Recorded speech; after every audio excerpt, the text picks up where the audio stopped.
ఈరోజు తెలంగాణ హైకోర్టు నుంచి మీతో నేను మాట్లాడుతున్నాను. 10 మంది బీఆర్ఎస్ ఎమ్మెల్యేలు కాంగ్రెస్ పార్టీలో చేరడం అవినీతి. వాళ్ళని డిస్క్వాలిఫై చేయండి, సస్పెండ్ చేయండి, శాలరీలు ఇవ్వకండి అని ఇంటర్మ్ ప్రేయర్ 3 ప్రార్థనలు, లాంగ్ టర్మ్ ప్రేయర్ 5. లేదు అంటే దేశం సర్వనాశనం అయిపోతుంది.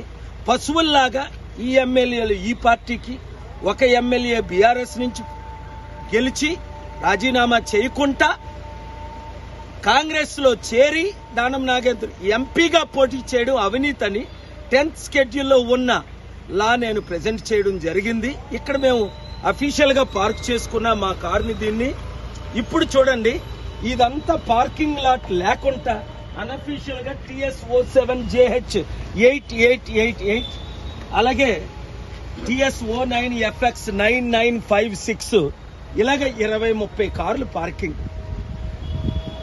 రేవంత్ తమ్ముడు, నువ్వు కొత్త కోర్టు కట్టే కంటే 100,000 కోట్లు ఖర్చు పెట్టి ఇంత చక్కగా ఉన్న మంచి కోర్టుని పాడు చేయకుండా, ప్రజాధనాన్ని వేస్ట్ చేయకుండా, రియల్ ఎస్టేట్ బిజినెస్ ప్లాన్స్ పక్కన పెట్టి, చూసావా అడవిలో కట్టారు, అమరావతి మునిగిపోయింది, విజయవాడ అంతా.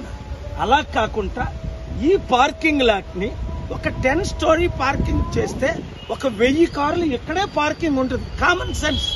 వాళ్ళు చేయలేదని మీరు చేయరా? మంచి చేస్తే ప్రజలు అప్రిషియేట్ చేస్తారు. ఇప్పుడు అవినీతి కట్టడాలు ఎలా కూల్చేస్తున్నారు హైడ్రా ద్వారా, ఇమీడియట్ గా మీ దగ్గర ఫండ్స్ లేకపోతే నేను డొనేట్ చేస్తాను, మనం కలిసి మాట్లాడదాం. ఈ వీడియో మీడియా మిత్రులందరూ ఎంతమంది సఫర్ అవుతున్నారు చూడండి. ఈ రోజంతా ఇక్కడ వేస్ట్ అయిపోతుంది కదా. నిన్న ఏపీ హైకోర్టులో నా మ్యాటర్ ఉందని ఆన్లైన్ లో ఇక్కడ మ్యాటర్ ట్రై చేస్తే యాప్ పనిచేయలేదు. కనుక ఈ టెక్నాలజీ ఫెయిల్యూరు, ఈ పార్కింగ్ లాట్ ఫెయిల్యూరు, ఈ అడ్మినిస్ట్రేషన్ ఫెయిల్యూరు, ఈ హోమ్ మినిస్ట్రీ ఫెయిల్యూరు, ఇలా ఫెయిల్యూర్ బై ఫెయిల్యూర్ అయితే ఎప్పుడు రాష్ట్రం దేశం బాగుపడుతుంది. ఈ వీడియో అందరూ రీచ్ అయ్యి ఇల్లీగల్ పార్కింగ్ చేయకండి. 1, లీగల్ పార్కింగ్లు పెంచండి. అడవి లాంటి దుబాయ్ ప్రపంచంలో నెంబర్ 1 సిటీ అయింది.